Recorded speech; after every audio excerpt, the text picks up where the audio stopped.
and big deal really. Like I said, you shouldn't be intimidated by the phonetic symbols. This is the chart for vowels. Remember, we said that we call it vowel chart, vowel quadrangle, and it has other synonyms. Let me begin with a quick review of what we did a week ago. Remember, we studied some of the front vowels. We studied basically three: the E, the I, A, and E. Do not be confused by this E and J symbol here. That's the symbol that we use in phonetics in order to represent the A diphthong. Let me walk you a little bit through the technical descriptions for those sounds so that we can, dive into what we're going to be studying today, which is basically the rest of the vowel sounds. I'll see how much time I take in doing this, and if I need to do another video, I'll go ahead and do it. I need to begin with a clarification, and because that's very important. In most traditional schemes for vowel description, what linguists use is the criteria of vowel height, backness, which is also called frontness, then tenseness, then roundedness, which is also called roundness. However, some linguists prefer to describe backness or frontness first, then height, then tenseness, and finally roundedness or roundness. Henry Sevilla likes to use the one that I feel is the most common one, which includes height, backness, tenseness, and roundedness. So that's what I'm going to be using so that you're not surprised if you see if you see that the order is different in some descriptions. It's basically the same thing, but I like this one vowel description scheme. Okay, as we studied last class, E is a high front tense and rounded vowel, and it's the sound that we use in order to represent, vowels such as C, like the C in the beach, and then we have the lax one, which is high front, lax, and unrounded, which is the one we use for fitted and for lit, little, and for lid, and so on. Then we have the diphthong, which is again, it's not a pure vowel; it's a diphthong. But you should keep in mind that the tongue glides from mid front to high front when you pronounce it, and of course, it's the diphthong that you use when you say faith and lay and came and so on. And then we have the uh, sound, which is technically called an epsilon symbol. The description for that is mid-front tense unrounded vowel. And for today, we're going to be studying this one. I spoke about the controversy with the name of this vowel sound. You could call it in two ways. You could call it an ash symbol, if you're speaking particularly about the symbol, or you could call it a digraph and never a diagraph. I think I mentioned that in our PowerPoint presentation, we had a typo here. This A should be removed because a diagraph with an A here is a different story. It's a protractor, and the definition for a protractor is an instrument which is used to enlarge and shrink maps. So it's a common mistake that has become so popular that even if you type it in Google, you will find diagraph and it will give you the ash symbol, but that's a mistake, like I said, which we made here, and this should be erased. Digraph. Because digraph without that A means any two vowel or consonant combination. So it's a type of digraph. There are more digraphs. If we want to be specific, I'm going to be calling that the ash symbol. And if we want to be linguistically super correct, that's a mid-central lax unrounded vowel sound. How is this produced? You simply spread your lips, open your mouth wide. It's a very bright sound, but your lips shouldn't be as parted as when you pronounce the word car, for example. Not as parted. So again, here it says front low lax. I like to call it low front lax vowel. No big deal. Okay. I'm going to give you a few examples with that sound. And like I said, it's a very bright sound. You have to invest a lot of energy in producing it. And it's the sound we find in words such as at, ask, happy, animal, past, jacket, pack, and of course there are some minimum pairs here. You have pack and puck, which is another sound we're going to be studying. This one in P-U-C-K is called a central vowel sound, which is the turn V or English wedge. We will be covering that soon. And then we have yak and yuck, and then bag and bog, and then bug, and then that, And then we have cat and back and absent, rabbit, chance, rather, sad, gag, calendar, am, actor, class, habit, past, hat. And then you have minimal pairs, right? Hat, hot, and hut. And then you have lack, log, and luck. And then you have sack, sock, and suck. And then rad and caliber and so on and so forth. So that's for the ash symbol. And then we're going to move on to the second symbol we're going to be studying. Oh no, before we do that, there is a transcription exercise that you need to do. And how are you going to do this? You could either grab a notebook and a pen or a pencil and then write down the phonetic transcription for those words. It's quite simple because we have already covered the consonant sounds and you have minimal pairs here. So you have had and had, mat and met. I'm going to show you a little secret. I think I already shared this with you. What you do on your notebooks is to simply, if you're going to transcribe the word hat, for example, what you do is you write a slash, and then you write an H symbol, and then you write the ash symbol, and then a T. That's the transcription for head. And if you're going to transcribe the word head, then what you do is you write this one, the H symbol, and then you write the epsilon here, and then you write a D symbol here, right? Which is a stop symbol or a stop sound. So you have a fricative sound, you have an epsilon here, and then you have a stop sound. That's how you transcribe it on your notebooks. All right. And then you have a whole bunch of other words which you need to transcribe and show me. If you have any questions about how you're doing, feel free to send me a message during the morning. Okay. The next vowel sound we're going to study is very tricky, and it's this one here. And I say it's tricky because there are disagreements amongst linguists as to how to describe this. I prefer to call it a back vowel. Other linguists call it a front vowel. And even if you read the anthology, you will read that we will be calling it front here in this phonetics class, but there are some dialects that call it back. So no big deal. Right now, I'm calling it a low back tense and rounded vowel because as you can see in the vowel chart, it's low, it's back, and that's what I'm going to be using. But that's a personal preference. I would say that there is a little bit of a debate as to how to describe this, and I agree that depending on the regional variation you're speaking, you could choose one or the other. But this is the one symbol we're going to be using in my class. Okay. And like I said, I'm going to be concealing this. I feel comfortable calling this a low back tense unrounded vowel, as you can see here. It's low, it's back, it's tense. There is tension when you pronounce it, and it's unrounded because when you say, for example, car, your lips are not round, or you don't round your lips, right? So I'm going to give you a few examples for that. This is the sound which you will find in words such as father and not and bow, at least here, although you have a diphthong, and then card and on and artist and dollar and shop.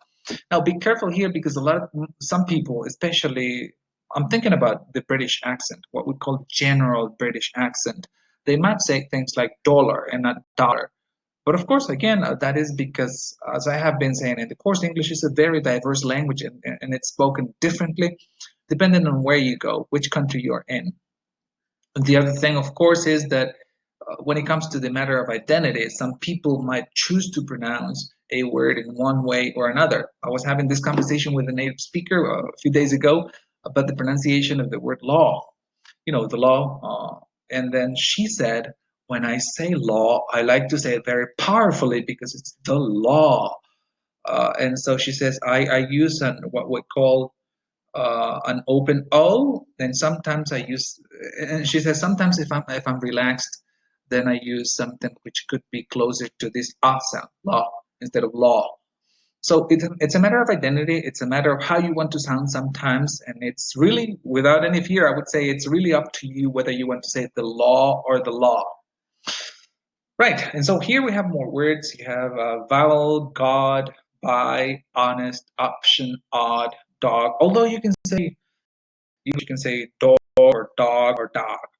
So again, those are the small subtleties of English pronunciation, which I will not be messing with because I understand that English is a very diverse language, like I said.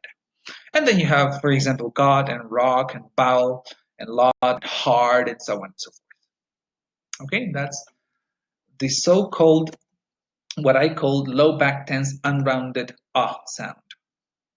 And then there is another transcription exercise here where you will have to go, take a pen and a pencil and something to write on and transcribe it. And I'm going to do the first one for you, cop versus cap. So you go here and you type in cop, police officer, and then you type this, and then a P. And if you want to represent the unreleased sound, no, not this one, I'm sorry. And I can't find it here, but you will find it very easily. You will be able to write it very easily with a pencil. Remember that cop is an unreleased P, so you should write a little circle on top as we studied when we were studying consonant sounds. And then how about if we transcribe the word cap? This is a much brighter sound, so you type in a stop sound here. It's aspirated in case you want to include aspiration, right? And then you're right, you type in this one. Where is it? The hash symbol. Lost it. This one should be with a superscript mark to indicate aspiration. And I don't have the symbol to indicate unreleased consonant here, so you should write it on your notebook with a little circle on top for the P stop sound, okay? Do the same for the rest of the words here, and do let me know if there is any questions going on. Okay, the wedge symbol. Very interesting sound. If you take a look at the vowel quadrant here, or quadrangle, then you will find out that this is a mid-central lax unrounded vowel. It's mid because it's not high, it's not low, it's mid. It's central because it's not super front, it's not super back, it's in the middle. And it's also lax because you don't have to make a lot of an effort. There is no tension of your lips or of your tongue when you pronounce it. So it's a lax sound. And finally, it's unrounded. And this is the sound that you use when you pronounce words such as cup. Notice my face and my lips, cup. Your jaw drops a little bit, but not a lot, as in cap or as in car, right? Cup, cup, cup. It's a quick sound, and it's stressed, but it's not tense and it's not rounded. If it were rounded, we would be speaking about words such as boom, right? But not in this case. So one more time, that is a mid-central lax unrounded vowel sound, and here are some examples of words for you. This is the word, the sound we use in order to pronounce us. Notice my lips, us versus as, right? Nut versus not. Look at my face, nut, like you're nuts, versus not, what is it? Not, right? And then you have, for example, hug, when you hug somebody, and then you have hog, which is, like a pig. And then you have lung, like your lungs, and then you have long, which is a rounded diphthong. That's a different one. And then you have and then you have uncommon, and then you have, oops, I'm sorry. And then you have ultrasound, sound, and then hurry, and then uncle, and then sung, as opposed to sang, must, oven, up, hug, does, son, or some. Believe it or not, these are homophones. The sum of its parts, or some of the people here, they're pronounced in the same way. And then you have rough, and then rung, and gut, and hungry, and an unacceptable mother. Crazy, right? It's not probably mother or mother, but mother. It's a very relaxed sound, but always stressed. And then onion, and then under, and much, and of. All right. Now, a lot of people call this is very important. A lot of people call this the unstressed schwa. Well, that's incorrect, technically speaking, because this one symbol here is the schwa, and this one symbol here is the wedge. I personally prefer to call this an English wedge because there are many wedges in many languages. If you know French, I don't know a single bit of French, but you might remember how to write down the word ventana in French. I think it's fenêtre. And then it has a little hook on top. That's a wedge also. So because of that, I prefer to call this an English wedge than just a wedge. But if you call it a wedge, that's just fine. Um, Other people call it turn V because if you look at it, it looks like a V. This is a V, a V letter. And if you turn it upside down, you end up with a turn V, turned in past, turned V or wedge. Right. Let's take a look at some example words with the. No, we already did that. I'm sorry. And there is a little bit of spelling rules for you. It's normally spelled U or O. For example, but, and love, and cut, and done, and son, and lucky, and mother, and funny, and Monday. Unlike the schwa symbol, the wedge occurs in stressed, reduced syllables. So it's always going to be stressed. If it's not stressed, it's not a wedge, it's a schwa. And the next one is the schwa. I'm going to begin with a joke here. If you want to remember this forever, you might want to keep in mind that schwas are never stressed. Schwa symbols or the schwa sound is one of the most common English sounds, and it could happen in any vowels which are unstressed. And there is a joke that goes that schwas are never stressed. Schwa is never stressed, and this is the reason that everybody wants to hang out with schwa. And that is very true. Take a look at these examples. About. So it's not about, but about. If you take a look at my jaw when I say it doesn't even move. It's very neutral. So about. Unlike the other one, when we say, for example, us, your jaw drops a little bit more. And this one, it's so neutral that your jaw doesn't even move. So somebody was joking the other day that in order for you to pronounce the schwa, what do you have to do? Nothing, really nothing. Just go ahead and relax and say about, and say um, photography, photography, and then submit, submit, and then tiger. You have an sound here. We will see the combination between that schwa and that r sound later on. And then again, what's the description for that schwa sound? It's a mid. More specifically, it's a mid-low central lax unrounded vowel. Because if you take a look at it, well, here it's just mid. Probably I was thinking, no, it's not mid. It's just regular mid. I'm sorry. This one is the one that's mid-low. Let's see. I'm going to call this one the English wedge mid-low. Because again, if you take a look at it, it's mid, but it's low. It's almost low.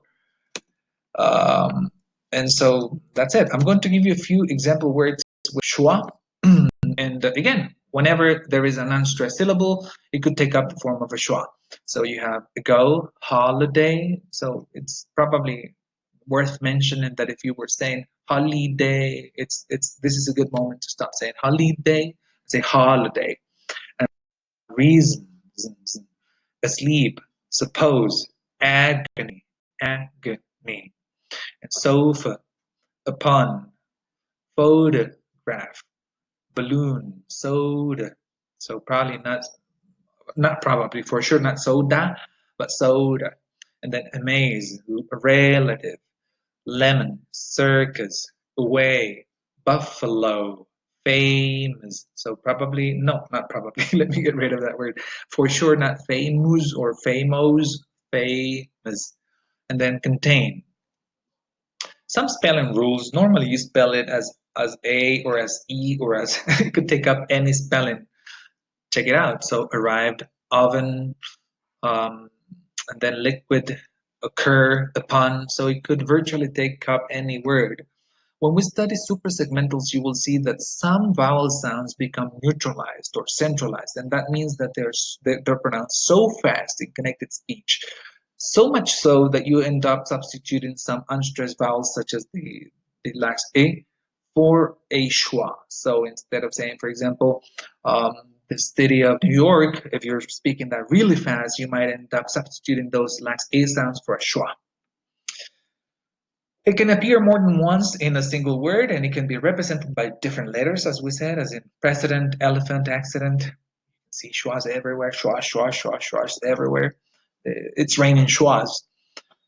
Of course, there's a transcription exercise here that you have to do when you watch this video, and what you do here is provide the full transcriptions for each of the underlined words in the following sentences. So we have a phrase such as, how are you today? Today, today. So notice that we have a combination of consonants here. To, that's a schwa. A, that's a diphthong. You already know that this is a stop sound and this is another stop sound. Also for tonight, also same case for tomorrow, complain, suppose, possible, consider, and lesson.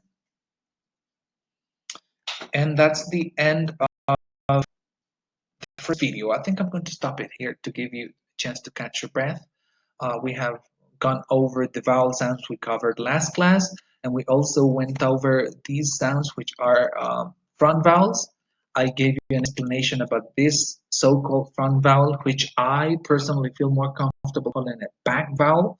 I said that there's disagreement amongst linguists, but I'm using this one version. And if you want to explore this in more detail, I recommend for you to read this book, Contemporary Linguistics, an introduction by William O'Grady and other authors, where you will find more information and which backs up my calling this a back vowel and not a front vowel. Again, this is a matter of disagreement and debate amongst linguists, but Henry Sevilla, on this day and age, considers that a back vowel. So, just a clarification there. We also went over all this, no, not all, two of the central vowels. We will go over the other two central vowels at the end of the second video I am going to record in a minute. So for now, thank you so very much for watching, and make sure to do the exercises as presented in the PowerPoint presentation you were supposed to read for today. And thank you so much.